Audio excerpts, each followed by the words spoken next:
I took the Jeep Comanche out for a little drive today, and I kept getting a noise in the front end, going over bumps. And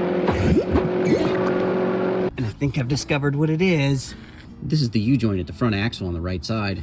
And I don't think it's supposed to be free-floating like that. Hey! Then I gotta look at the left side, and it's doing the same thing. So perhaps letting this vehicle sit for 15 years didn't do good things for the U-joints. You don't say.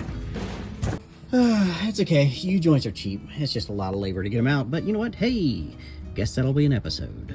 All right. Well, we'll see you then.